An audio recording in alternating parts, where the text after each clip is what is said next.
Hello guys, welcome back to another audiobook series of class 7th biology chapter number 19 excretory product and elimination। तो हाँ, आज अपन शुरू करने वाले अपना नया चैप्टर क्लास 7th बायोलॉजी का, जो कि chapter number 19 excretory products and the elimination। चलो स्टार्ट करते हैं बिना किसी देरी के। इसमें टोटल 8 टॉपिक्स है जो अपन को कवर करने हैं। पहला, ह्यूमन एक्सक्रीटरी सिस्टम क्या होता है, कैसा दिखता है, किन पार्ट्स से मिलकर बना है और उन पार्ट्स की फंक्शनिंग क्या है। फिर यूरिन फॉर्मेशन कि हमारे बॉडी में डाइजेस्टेड फूड को मतलब पार्शियली डाइजेस्ट करने के बाद एब्जॉर्प्शन के बाद किडनी में जाते ही इसकी यूरिन कैसे बनती है। Function of tubules, different type के जो किडनी के नेफ्रॉन के पार्ट्स हैं। नेफ्रॉन देखो, नेफ्रॉन और न्यूरॉन में ना अक्सर कन्फ्यूजन हो जाता है कि यह नेफ्रॉन ब्रेन का था कि किडनी का। ऐसा मेरे साथ तो होता है, तुम्हारे साथ होता है कि नहीं, तुम कमेंट करके बताना, ठीक है। उसके बाद पढ़ेंगे mechanism of concentration of filtrate, यानी कि यूरिन में जो different type of amount of concentration होता है, ठीक है, अलग अलग एसिड्स, बेसिस, सॉल्ट्स और एंजाइम्स का, उसके बारे में। फिर किडनी की regulation of functioning, micturition, role of other organ and excretion and disorders of excretory system. ठीक है, चलो स्टार्ट करते हैं। ओके, तो biology lovers, let's start the journey of excretory product in the elimination chapter. Animal accumulate ammonia, urea, uric acid, carbon dioxide, water and iron like sodium, potassium, calcium, phosphate, sulfate, etc. either by metabolic activity or by other means like excess ingestion। Animal जो होते हैं, ठीक है, animals, अब सिर्फ animal मत समझ लेना, ठीक है, ह्यूमंस भी आते हैं, बर्ड भी आते हैं, सब आते हैं। वो ammonia, urea, uric acid, carbon dioxide, water, ions में जैसे सोडियम, पोटेशियम और chlorine, phosphate, sulphate etcetera metabolic activities के थ्रू एक्सेस इंजेक्शन के बाद निकाल देते हैं। These substances have to be removed totally और partially, या तो इन सब्सटेंस को पूरी तरीके से निकाल देते हैं या पार्शियली। मतलब देखो, जब अपन ने एक बर्गर ठूसा, ठीक है, बर्गर खाने का तो पेट में गया। अब ऐसा तो है नहीं पेट में गया, डाइजेस्ट हो गया और पूरा बर्गर बाहर निकल गया, नहीं ना। डाइजेस्ट होने के बाद उसमें से पहले स्टमक कुछ चीज़ें एब्जॉर्ब करता है, फिर स्मॉल इंटेस्टाइन एब्जॉर्ब करता है, फिर लार्ज इंटेस्टाइन एब्जॉर्ब करता है, फिर किडनी अलग से एब्जॉर्ब करती है डबल तरीके से। यानी कि कुछ चीज़ें हैं जो एब्जॉर्ब करके फिर निकाली जाती हैं, लेकिन कभी कभार कुछ ऐसी भी चीज़ें पहुंच जाती है पेट में जिनको निकालना ज़रूरी रहता है, ठीक है। In this chapter, you will learn the mechanism of elimination of these substances with special emphasis on common nitrogenous waste.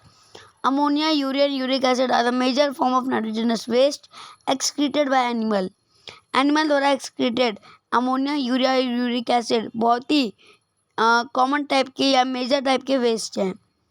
Ammonia is the most toxic form and require large amount of water for its elimination. और ammonia सबसे ज़्यादा toxic form होता है किसी भी waste product का human body में या एनिमल बॉडी में। सबसे पहले क्या होता है, जब अपनी बॉडी में खाना जाके पचता है ना, किडनी जो खाना पच गया, सीधे यूरिन नहीं बनता, पहले अमोनिया बनता है। और अमोनिया बहुत ही ज़्यादा खतरनाक एसिड होता है। ये अमोनिया क्या करता है, जो किडनी या जहाँ पे भी स्टोर रहता है वहाँ की इंटरनल लाइनिंग को डैमेज करने लगता है। इसीलिए किडनी को पता है अगर इस अमोनिया नाम के बंदे को खुला छोड़ दिया तो ये पूरा सत्यानाश कर देगा, बॉडी पूरी बर्बाद हो जाएगी मेरी। फिर बॉडी के सारे ऑर्गन मेरे ऊपर केस कर देंगे कि तुमने अमोनिया को हैंडल नहीं किया। ये किडनी क्या सोचती है, काम करती हूँ ना, अमोनिया गिरी निकाल देती हूँ, थोड़ी देर के लिए सही इसको यूरिया में बदल देती हूँ। इसीलिए जब भी यूरिन जो होती है, जब अपन यूरिन एक्सक्रीट करते हैं तो वो यूरिया के फॉर्म में निकलती है, क्योंकि किडनी को पता है अमोनिया के फॉर्म में अगर वो बॉडी में स्टोर करके रखेगी तो जब तक प्रेशर जनरेट नहीं होता गाल ब्लैडर बोल रहा हूँ, यूरिनरी ब्लैडर जब तक भर नहीं जाता तब तक यूरिन निकलेगी नहीं, और जब तक निकलेगी नहीं तब तक ये अमोनिया हमको परेशान करता रहेगा। इसलिए अमोनिया को किडनी, यूरिया जो कि कम खतरनाक सब्सटेंस होता है एज़ कम्पेयर टू अमोनिया, फिर भी यूरिया भी बहुत हानिकारक होता है, उसको अमोनिया को यूरिया में कन्वर्ट करके यूरिनरी ब्लैडर में स्टोर कर देती है। लेकिन पॉइंट टू बी नोटेड, अगर तुम 2 घंटे से ज़्यादा यूरिन को रोक के रखते हो, मान लो तुम्हें यूरिन आई है, प्रेशर लगा है बहुत ज़ोर से, ठीक है, लेकिन तुम सोच रहे हो, और मैक्सिमम केसेस में ठंडी का टाइम होता है, ठंड लग रही है बहुत तेज़, कंबल से बाहर पैर नहीं निकल रहा, सोच रहे हो यार वॉशरूम आए ज़ोर से, बाद में जाऊँगा मैं, थोड़ी देर बाद जाऊँगा करके 2 घंटा हो जाता है। देखो, ज़्यादातर जो यूरिनरी ब्लैडर के रिलेटेड प्रॉब्लम्स होते हैं ना, वो इसी वजह से होते हैं कि हम यूरिन को उस समय जो है एक्सक्रीट नहीं करते। देखो, किडनी ने तो अपना काम कर दिया, जैसे ही उसके पास डाइजेस्टेड फूड आया, यूरिन को उसने यूरिया में कन्वर्ट कर दिया, अमोनिया को यूरिया में कन्वर्ट कर दिया, लेकिन परमानेंटली थोड़ी किया है। जैसे ही 2 घंटे हो जाएंगे, मैक्सिमम 2 घंटा मान के चलो, 2 घंटे बाद यूरिया फिर से अमोनिया में बदल जाएगा, और इस बार जब वो अमोनिया में बदलेगा तो पहले से ही 2 घंटे से तुम्हारे यूरिनरी ब्लैडर में सड़ रहा है, तो वो अमोनिया और ख़तरनाक हो जाएगा, जिसकी वजह से कई बार तुमने देखा होगा लोगों को सिलिकॉन पाइप लगाते हैं उनके पीनस में। क्यों?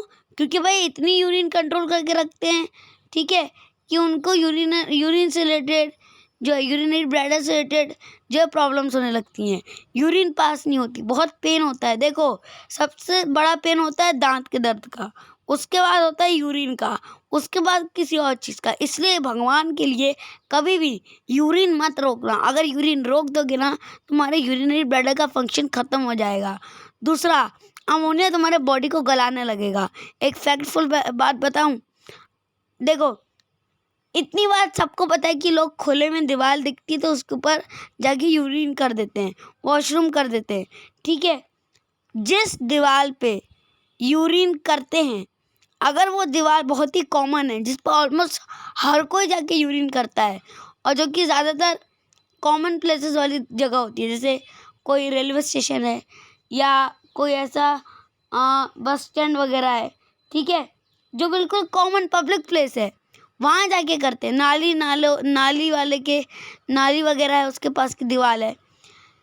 एक बात कभी भी नोटिस करना, अगर एक बार लोगों ने मान लो रेलवे स्टेशन की एक दीवार है जो रेलवे स्टेशन के बिल्कुल कोने में है, उस दीवार पे अगर लोगों ने एक बार यूरिन करना शुरू किया और उनका देखा देखी सब लोग वहाँ जाके यूरिन करने लगे कि बोलते कुछ नहीं होता यार, सब चलता है, तुम लिख के ले लो, गारंटीड वो दीवार पक्के तरीके से गिरने वाली है, टूट जाएगी वो दीवार, कितनी मजबूत हो, टूट जाएगी। क्यों? क्योंकि तुमने तो यूरिन कर दी, यूरिन तो यूरिया के फॉर्म में निकाली तुमने, लेकिन वो तुमने पानी डाल के कोई फ्लश थोड़ी किया ना, तुमने उसको साफ किया, करके चले गए। अब क्या होगा? अब वो यूरिन जो यूरिया के फॉर्म में तुमने निकाली दीवार पे, वो रखे पूरे जर्म्स एयर के कांटेक्ट में आके डबल तेजी से अमोनिया का फॉर्मेशन कर लेगी, और ये अमोनिया क्या करेगा? फिर बदबू मारने लगेगा। कभी भी देखोगे जब तुम फ्रेश यूरिन एक्सक्रीट करते हो उसमें से उतनी बदबू नहीं आती, लेकिन वॉशरूम यूज़ करने के बाद अगर तुम पानी डालना भूल जाओ और बाद में वॉशरूम यूज़ करो एक आधे घंटे बाद भी, तो तुम नोटिस करोगे कि बहुत गंदी बदबू आने लगती है ना। वो इसीलिए, और जिस दीवार पे जो रेलवे स्टेशन की अपन दीवार की बात करते हैं कोने वाली, उस पर जिसने एक बार यूरिन करना स्टार्ट किया उसका देखी सब उसके ऊपर यूरिन करने लगते हैं, ठीक है। बहुत बड़ी दिक्कत है, बीमारियां भी इसी वजह से फैलती हैं, लेकिन नुकसान दीवार को भी हुआ। कैसे? क्योंकि यूरिया जब 2 घंटे बाद अमोनिया में बन गया तो जाने कितने हजारों लोगों ने वहाँ पे यूरिन की होगी। वो क्या करता है, अमोनिया उस दीवार को अंदर से खोखला करने लगता है, और एक दिन ऐसा आता है कि वो दीवार गिर जाती है। यानी अमोनिया इतना खतरनाक है कि एक दीवार गिरा सकता है। तो सोचो, अपने बॉडी का ऑर्गन तो कितने डेलिकेटेड है, कितनी प्रोडक्शन की ज़रूरत होती है, पहले स्किन, फिर मसल, फिर स्केलेटल सिस्टम। तो यूरिन कभी मत रोकना, चाहे कितनी बड़ी इमरजेंसी हो, कहीं भी क्यों ना बैठे हो, यूरिन आई है तो पहले यूरिन करो, समझ गए। अब आगे बढ़ते हैं। The process of excreting ammonia, और ये मैं ऐसे ही नहीं बोलना, यूट्यूब पे सर्च करना diseases related to urinary bladder. इतने पेशेंट दिखेंगे ना दर्द और तकलीफ में कि भूल जाओगे कभी, समझ गए। चलो, process of excreting ammonia in ammonotelism. The process of excreting ammonia is ammonotelism. Ammonia excrete करने वाले एनिमल्स की ये जो प्रोसेस होती है अमोनिया एक्सक्रीशन की, उसको अमोनोटेलिज्म कहते हैं। Many bony fish, aquatic amphibian and aquatic insect are ammoniotelic in nature. Ammonia, as it is already soluble and is generally excreted by diffusion across body surface or through gill surface as ammonia ion. Kidney do not play any significant role in its removal. Terrestrial adaptation necessitated the production of lesser toxic nitrogenous waste like urea and uric acid for conservation of water. Mammals, many terrestrial, amphibian and marine fish mainly excrete urea and are uricotelic. जितने भी mammal और terrestrial animals या fishes वगैरह urea के form में excretion करते हैं वो यूरियोटेलिक कहलाते हैं। Ammonia produced by metabolism is converted into urea in the liver of these animals and released into blood, which is filtered and excreted out by the kidney.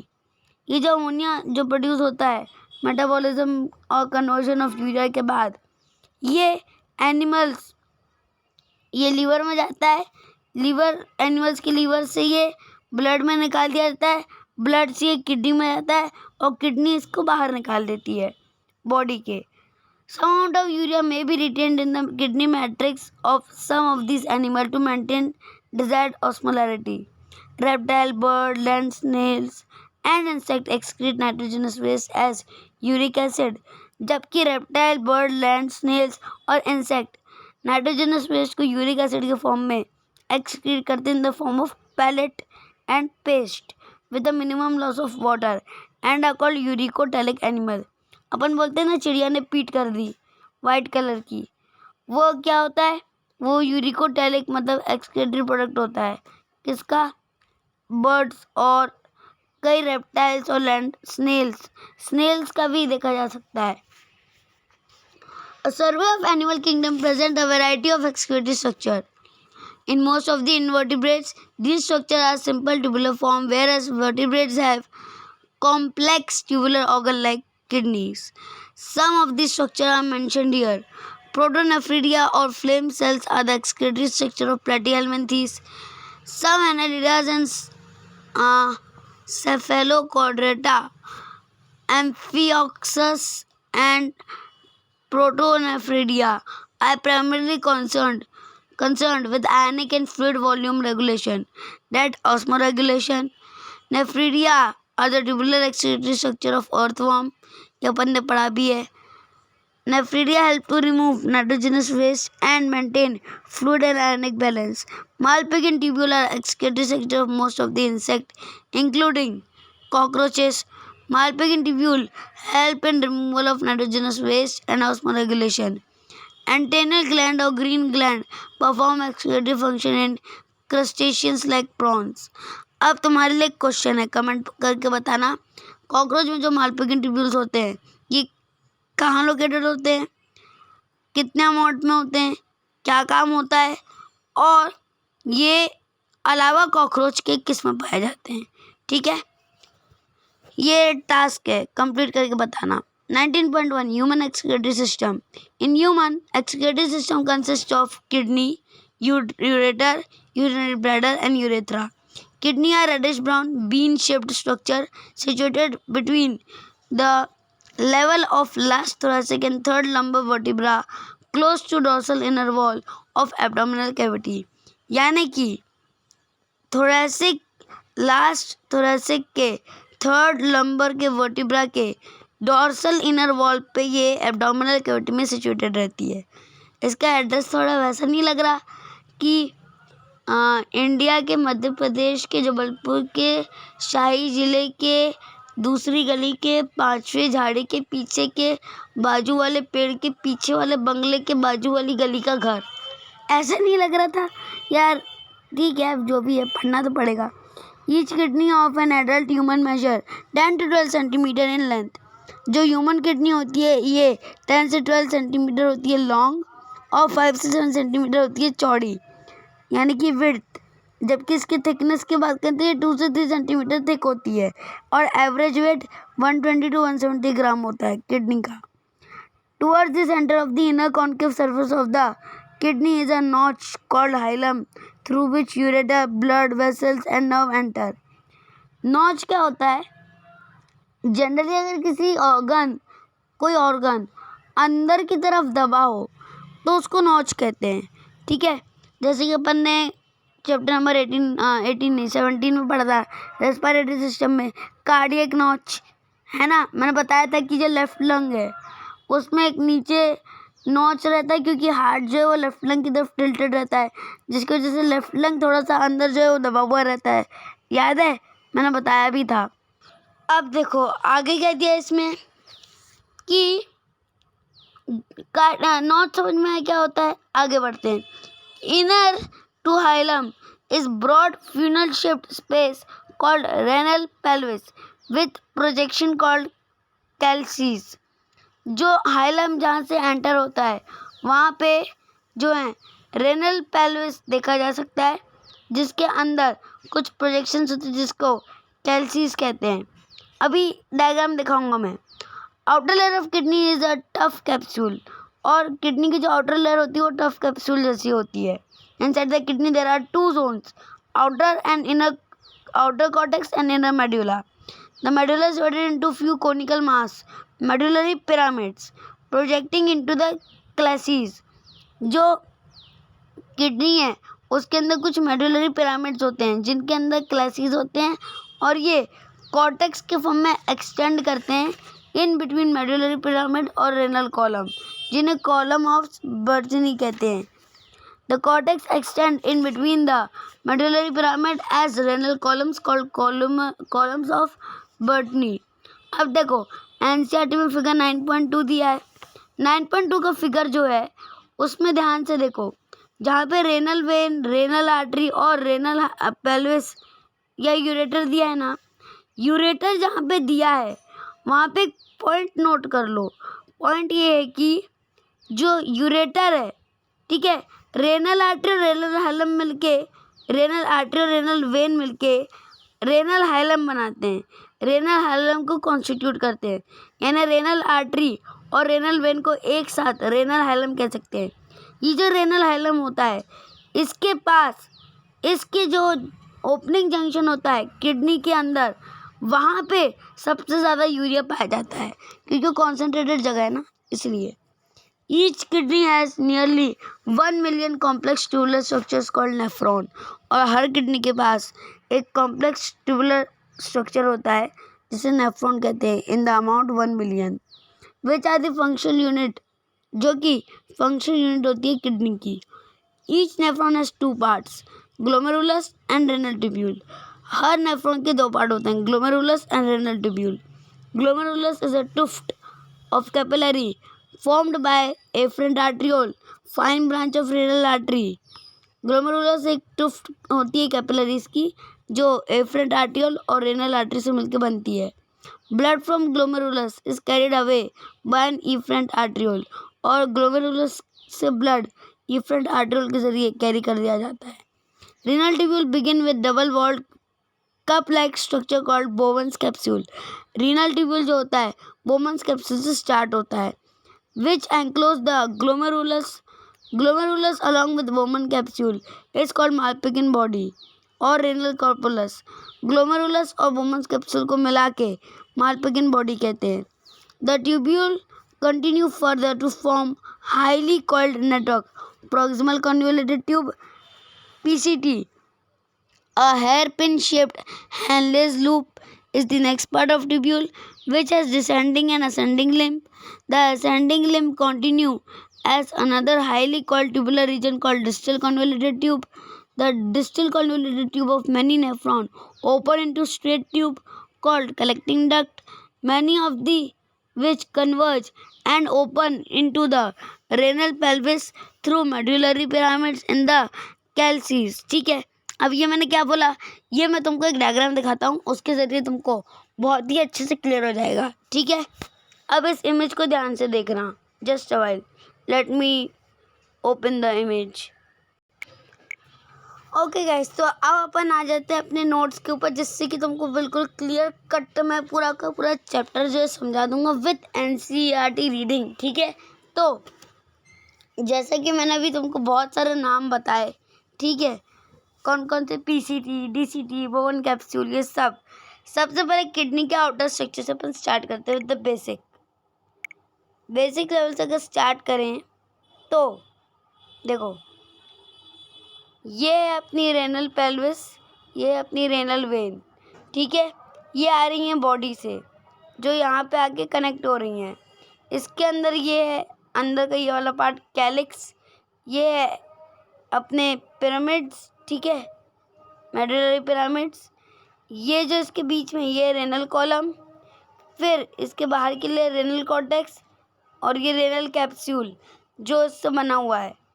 ठीक है, ये जो यहाँ से निकल रहा है ये यूरेटर, और किडनी के ऊपर क्या पाई जाती है, एड्रिनल ग्लैंड. ठीक है, उसके बाद यहाँ नीचे आओ, ये यूरिनरी ब्लैडर और ये है यूरेथ्रा. पोजीशन ऑफ किडनी को एक बार गौर से देख लो. जस्ट व्हाइल, देखो पोजीशन ऑफ किडनी क्या है, present between last thoracic and third lumbar vertebrate and present between 11th and 12th ribs. इतना क्लियर. और ये जो यूरिनरी ब्लैडर है, इसकी 3 लेयर्ड वॉल होती है. अब ये 3 लेयर्ड वॉल कौन कौन सी है, इसको देख लेते हैं. आउटर वाली होती है फाइब्रस लेयर, मिडल वाली होती है स्मूथ, इनर वाली होती है ट्रांजिशनल एपिथेलियम से बनी हुई. किसकी, यूरिनरी ब्लैडर की. यूरिनरी ब्लैडर की है ये तीनों वॉल्स. ठीक है, इतना क्लियर हुआ. अब अपन बढ़ते हैं इसके नेक्स्ट प्रोसीजर पे, स्ट्रक्चर ऑफ नेफ्रॉन. अब नेफ्रॉन के स्ट्रक्चर को ध्यान से देखते हैं. देखो, नेफ्रॉन का जो स्ट्रक्चर है उसमें यूरिनिफेरस ट्यूब्यूल्स पाए जाते हैं, जो कि यूनिट ऑफ किडनी बनाते हैं. यूरिनिफेरस ट्यूब्यूल मतलब हमने तो नेफ्रॉन पढ़ा है, किडनी की यूनिट. नेफ्रॉन को ही यूरिनिफेरस ट्यूब्यूल कहते हैं. ये 2 मिलियन पाए जाते हैं नंबर. इसका जो स्ट्रक्चर है वो रेनल ट्यूब्यूल और ग्लोमेरुलस से मिलके बनता है. देखो यहाँ पे, जस्ट वाइल,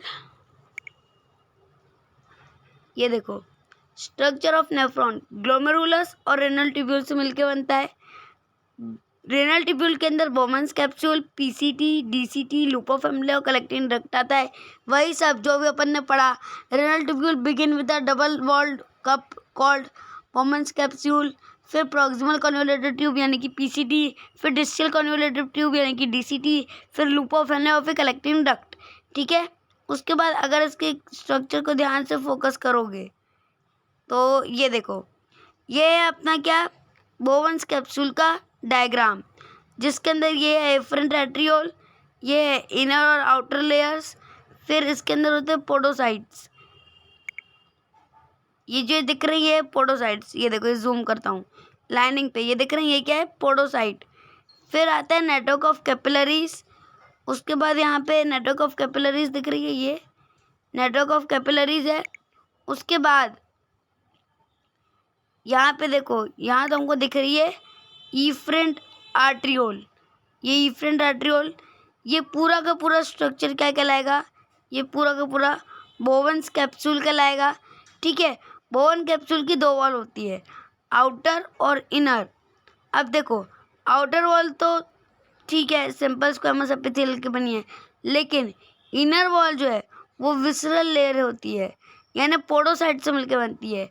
पोडोसाइट्स कुछ इस टाइप के अरेंजमेंट में होते हैं, क्योंकि इनके बीच में से जो है फिल्ट्रेशन सिल्ट्स पास होते हैं. इसके बीच में से देखो इस तरीके से फिल्ट्रेशन सिल्ट्स निकलते हैं, जो कि यूरिन की प्यूरिफिकेशन के समय इसमें से पास होते हैं. समझ गए. इसके बाद अपन बात करते हैं बोमन्स कैप्सूल से फिर ये यूरिन कहाँ जाती है, तो यहाँ पे ध्यान से देखो, ये बोवन कैप्सूल है और ये ग्लोमेरुलस है, ठीक है। ये ग्लोमेरुलस है और ये क्या है, बोवन्स कैप्सूल। बोवन्स कैप्सूल से ये जाती है, देखो मेरे पाथ को फॉलो करना, यहाँ से ऐसे, ठीक है।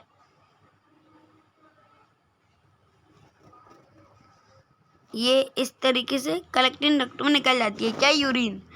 देखो जैसे ही ब्लड आता है, ग्लोमेरुलस उसमें से जितना हो सकता है उतना यूरिन एक्सट्रैक्ट कर लेता है, मैक्सिमम जो है एब्जॉर्प्शन यही होता है।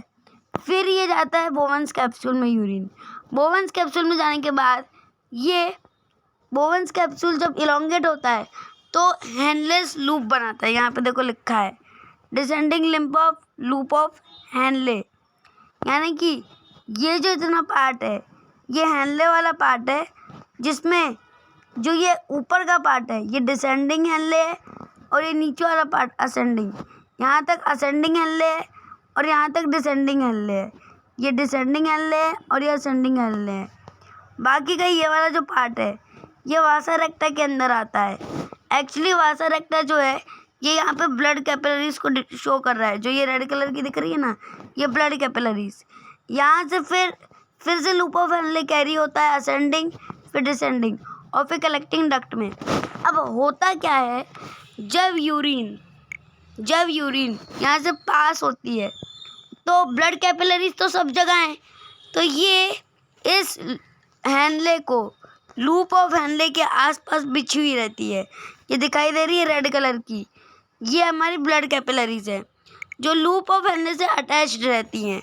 और जब यहाँ से यूरिन निकलती है तो इसमें से वाटर और कुछ मिनरल्स, पोटेशियम, सोडियम, ये सब जो है निकाल लिए जाते हैं, जो कि काम किसका होता है, पीसीटी यानी कि प्रॉक्सिमल कन्वोल्यूटेड ट्यूब और डीसीटी यानी कि डिस्टल कन्वोल्यूटेड ट्यूब का। उसका भी मैं इमेज दिखाता हूँ, ये देखो यहाँ पे होगा, ये देखो यहाँ पे तुमको दिखाई दे रहा है function of tubule, PCT, DCT और कलेक्टिंग डक्ट। काम क्या होता है अब इसको समझ लेते हैं, ध्यान से देखना, ये इम्पोर्टेंट पार्ट है। ये तीनों मिलके पूरा का पूरा हैंडले का लूप बनाते हैं। सबसे पहले यहाँ पे एक चीज़ नोटेबल है, यहाँ देखो ऊपर लिखा है जो सिक्रीशन है और जो एब्जॉर्प्शन है वो क्या है। सिक्रीशन यानी कि transfer of waste in urine for its formation, यानी कि जो एरोस इसके अंदर जा रहे हैं वो ये दर्शाते हैं कि जो वेस्ट ट्रांसफ़र हो रहा है उसके फॉर्मेशन के लिए जो चीज़ें चाहिए वो उसके अंदर जा रही हैं, और जो चीज़ें रीएब्जॉर्ब हो रही हैं ड्यूरिंग द एब्जॉर्प्शन वो इस तरीके से बाहर आ रही हैं। समझ गए। तो जो एरोस अंदर की तरफ जा रहे हैं वो यूरिन फॉर्मेशन के लिए चाहिए, और जो बाहर की तरफ आ रहे हैं जिगजैग में वो एब्जॉर्ब हो रहे हैं। इतना याद रखना जब मैं समझाऊंगा, ठीक है। अब आगे बात करते हैं।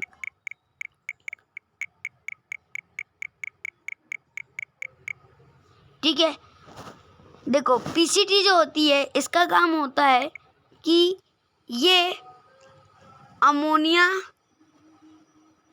और पोटेशियम का यूज़ करके HCO3 और NaCl का सिक्रीशन कर देती है, यानी कि ये हो गया एब्जॉर्प्शन और ये हो गया सिक्रीशन। ये हो गया सिक्रीशन। यहाँ एरोज में थोड़ा सा कंफ्यूजन हो जाता है। ये क्या हो गया, सिक्रीशन, और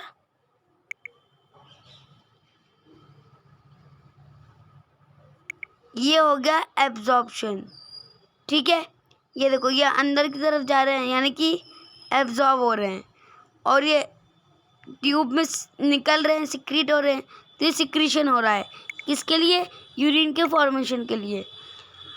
अब जो पीसीटी है ये ब्लड के पीएच को मेंटेन करने का काम करती है, यानी कि पीसीटी का काम होता है कि ये ब्लड के पीएच को मेंटेन करे। जबकि DCT का काम होता है ये pH के साथ साथ सोडियम का एब्जॉर्प्शन करे, पोटेशियम और हाइड्रोजन का सिक्रीशन करे, ठीक है। और जब ये यूरिन कलेक्टिंग डक्ट में पहुंच जाती है तब ये कुछ भी एब्जॉर्ब नहीं करती, सिर्फ पोटेशियम और हाइड्रोजन सिक्रीट करती है ताकि आयोनिक बैलेंस बना रहे यूरिन का। यानी कि जब अपनी यूरिन इस पाथ को फॉलो करती है किडनी के, तो यहाँ पे क्या होता है, सिक्रीशन होता है और एब्जॉर्प्शन होता है, सिक्रीशन होता है और एब्जॉर्प्शन हो जाता है, ठीक है। किसके ज़रिए होता है, ये ब्लड कैपिलरीज जो इसके आसपास लगी हुई हैं, इनके ज़रिए सिक्रीशन और एब्जॉर्प्शन देखने को मिलता है, ठीक है। अब आगे बात करते हैं यूरिन फॉर्मेशन की, कि यूरिन का फॉर्मेशन कैसे होता है। अब उसको समझते हैं। उसके पहले एक बार पैसेज ऑफ यूरिन को समझ लो। देखो, यूरेथ्रा से स्टार्ट होते हुए यहाँ पे देखो, पहले यूरेथ्रा, ठीक है, मतलब यूरेथ्रा नहीं, पहले कलेक्टिंग डक्ट, फिर डक्ट ऑफ बिलिनी, फिर माइनर कैलिक्स, फिर मेजर कैलिक्स, फिर पेल्विस, फिर यूरेटर, फिर यूरिनरी ब्लैडर और फिर यूरेथ्रा। मतलब कुछ इस तरीके से। ये देखो, यहाँ पे अपने को एक पिरामिड दिख रहा है। कौन सा पिरामिड है ये? अपने मेडुलरी पिरामिड। मेडुलरी पिरामिड में ध्यान से देखो, मैंने तुमको ग्लोमेरुलस का स्ट्रक्चर बताया है, ये देखो दिख रहा है। यानी कि ये जो ग्लोमेरुलस का स्ट्रक्चर है ये बाहर रहता है आधा और आधा अंदर रहता है, दिख रहा है, आधा बाहर रहता है और आधा अंदर रहता है। यहाँ से फिर ये जो कलेक्टिंग डक्ट है निकलती है। कलेक्टिंग डक्ट, अब एक तो ग्लोमेरुलस होगा नहीं, इसके अंदर बहुत सारे होंगे, तो सारे के सारे ग्लोमेरुलस और इसी के जैसे बहुत सारे पिरामिड्स होंगे। सभी पिरामिड्स के ग्लोमेरुलस का एक कॉमन डक्ट में सिक्रीशन हो जाता है। यानी कि जैसे ही किडनी ने यूरिन एब्जॉर्ब किया, देखो किडनी ने यहाँ से यूरिन एब्जॉर्ब किया या यहाँ से बना देता हूँ, यहाँ से रेनल आर्टरी और रेनल वेन, ठीक है।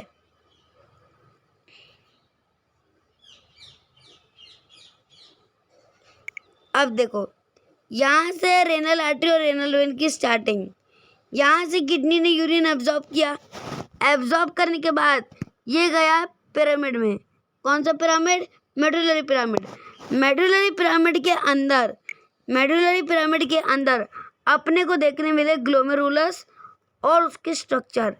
अपने को क्या देखने को मिला? ग्लोमेरुलस और कलेक्टिंग डक्ट, PCT, DCT सबका स्ट्रक्चर। इस तरीके से बहुत सारे पिरामिड्स होते हैं। टोटल कितने होते हैं? कम से कम 7 से 8 पिरामिड्स जो होते हैं मेडुलरी पिरामिड्स, ये देखे जा सकते हैं, ठीक है।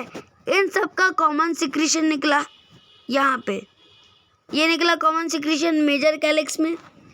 पहले ये माइनर कैलिक्स से निकला, ये इसके माइनर कैलिक्स है जहाँ पे ये डिवाइड हो रहा है, ये माइनर कैलिक्स। फिर ये मेजर कैलिक्स में आया, ठीक है। तो सिक्रीशन कैसे हुआ?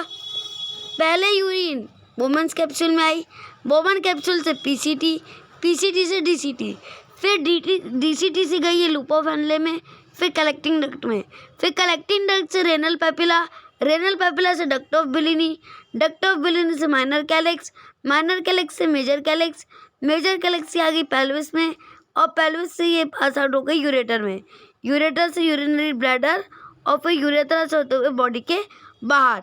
सिक्रीशन समझ में आया? सिक्रीशन समझ में आया। अब आगे बात करते हैं यूरिन फॉर्मेशन को। अब अपन पढ़ लेते हैं, ठीक है। यूरिन फॉर्मेशन को अपन पढ़ लेते हैं। Urine formation involves 3 main process: glomerular filtration, reabsorption and secretion, that take place in different part of the nephron. First step, sorry for the disturbance.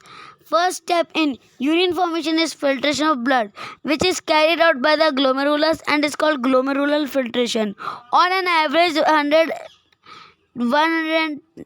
1900 to 1100 to 1200 ml of blood is filtered by the kidney per unit, which constitute roughly 1/5 of the blood pumped by each ventricle of heart in minute. The glomerular capillary blood pressure causes filtration of blood through three layers: endothelium of glomerular blood vessel, epithelium of Bowman's capsule, and basement membrane. Between these two layers, epithelial cell of Bowman capsule called podocytes are arranged in an intricate manner so as to leave some minute space called filtration cells or silt pore. Blood is filtered so finely through these membranes that almost all constituents of plasma except the protein pass on to the lumen of Bowman's capsule. Therefore, it is considered as a process of ultrafiltration. The amount of filtrate formed by the kidney per minute is called glomerular filtration rate. Glomerular filtration rate in a healthy individual is approximately 125 ml, means 180 liter per day. Kidney have built-in mechanism for regulation of glomerular filtration rate. One such efficient mechanism is carried out by juxtaglomerular apparatus. Juxtaglomerular apparatus is a special sensitive region formed by cellular modification in distal convoluted tube and afferent arteriole at the location of the contact. Fall in glomerular filtration rate can activate the juxtaglomerular cell to release renin, which can stimulate the glomerular blood flow and thereby GFR back to normal. Comparison to the volume of the filtrate formed per day with that of the urine release suggested that nearly 99% of filtrate has to be reabsorbed by the renal tubule. This process is called reabsorption. Tubular epithelial cells in different segments of nephron perform this either by active or passive mechanism. For example, substances like glucose, amino acid, sodium, etc. in the filtrate are reabsorbed actively, whereas the nitrogenous waste are absorbed by passive transport. Reabsorption of water also occurs passively in initial segment of nephron. During urine formation, the tubular cells secrete the substance like H plus and K plus ammonia into the filtrate.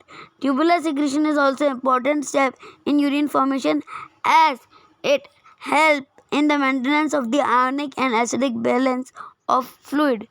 अब बात करते हैं function of tubule की।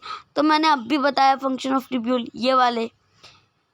ये function of tubule जो है इसका मैं अब सिर्फ रीड कर लेती हूँ क्योंकि जो बताना था मैं इस पर्टिकुलर इमेज के थ्रू बता चुका हूँ, डायग्राम के थ्रू बता चुका हूँ। प्रॉक्सिमल कन्वोल्यूटेड ट्यूब जो पहला वाला दिखाई दे रहा है is lined by simple cuboidal brush border epithelium which increase surface area of reabsorption. Nearly all the essential nutrients and 70 to 80% of electrolytes and water are reabsorbed by this segment. Proximal convoluted tube also help to maintain pH and ionic balance of body fluid by selective secretion of hydrogen ions, ammonia and potassium ion into filtrate and by absorption of HCO3 from it. Henle's loop. Reabsorption is minimum in its ascending limb. However, this region plays a significant role in maintenance of high osmolality of medullary interstitial fluid. Descending limb of loop of Henle is permeable to water but almost impermeable to electrolyte. This concentrates the filtrate as it moves down. अब क्योंकि loop of Henle सिर्फ water को intake कर सकता है तो potassium वगैरह urine में रह जाते हैं और जैसे urine descending loop of Henle में जाती है इसका कॉन्सेंट्रेशन बढ़ जाता है। ठीक है, the ascending limb is impermeable to water but allow transport of electrolyte actively for और passively. Therefore concentrated filtrate pass upward. It gets diluted due to passage of electrolytes to the medullary fluid. Distal convoluted tubule, conditional reabsorption of sodium and water take place in this segment. DCT is also capable of reabsorption of HCO3 and selectively secretion of hydrogen and potassium ion and necessary to maintain pH and sodium potassium balance in blood. Collecting duct. This long duct extends from the cortex of kidney to inner part of medulla. Large amount of water could be reabsorbed from this region to produce concentrated urine. This segment allows passage of a small amount of urea into medullary instantaneum to keep up osmolarity. It also plays a role in maintenance of pH and ionic balance of blood by selective secretion of H plus and K plus ion. ठीक है, उसके बाद ये जो mechanism of concentration of filtrate है, इसके बारे में बात करेंगे ऑडियो बुक 2 में, क्योंकि ऑलरेडी ऑडियो बुक 1 बहुत ही लंबी हो चुकी है। ऑडियो बुक 2 में आशा है कि ये चैप्टर ख़त्म हो जाएगा, और अगर तुम्हें इसका स्क्रीनशॉट लेना है तो ले लो, और साथ में इसका भी, क्योंकि नेक्स्ट ऑडियो बुक में अपन इसी को डिस्कस करने वाले हैं। मिलते हैं नेक्स्ट ऑडियो बुक में विद अ न्यू टॉपिक। तब तक के लिए this is me Vikramaditya Rao signing off. और अगर ऑडियो बुक अच्छी लगी हो तो लाइक कर देना, शेयर कर देना, सब्सक्राइब कर देना, कमेंट करके बताना कैसी लगी। और जैसा कि तुम्हें पता है 10 से लेकर 12 तक के साइंस के डिटेल्ड वीडियो लेक्चर्स के लिए हमारे चैनल हिंदी साहित्य में ऑलरेडी लेक्चर्स बन चुके हैं, तो उसमें विजिट करो। साथ ही साथ जो ऑडियो बुक्स की प्लेलिस्ट है वो बन चुकी है, audio book class 11th, audio book class 12th, जिसमें क्लास 11th में कई चैप्टर्स डाल दिए गए हैं, जैसे कि biological classification, plant kingdom, morphology of flowering plant, structural organisation animal, cell, unit of life, biomolecules, उसके बाद breathing and exchange of gases, body fluids and circulation, and including this excretory product and the elimination. और 12th की जो audio book है उसमें sexual reproduction, flowering plant, human reproduction, reproductive health, principle of inheritance and variation, ये chapter डाल दिए गए हैं। मिलते हैं नेक्स्ट ऑडियो बुक में विद अ न्यू टॉपिक। तब तक के लिए this is me Vikramaditya Rao signing off. और 10 से लेकर 12 तक के साइंस के डिटेल वीडियो लेक्चर्स भी अवेलेबल है, साथ ही साथ कुछ इन्फॉर्मेटिव शॉर्ट्स भी मैंने डाले हैं। और इंस्टाग्राम पे तुम मुझे फॉलो कर सकते हो, जिसमें मेरी आईडी है विक्रमादित्य-R-Rao AHERRAO। ठीक है, मिलते हैं नेक्स्ट ऑडियो बुक में। ये ऑडियो बुक अच्छी लगी तो लाइक करना, शेयर करना, सब्सक्राइब कर देना, कमेंट करके बताना कैसी लगी। तब तक के लिए stay safe, stay healthy, Om Sairam and bye, and thanks for watching. Like, subscribe and share. Thank you.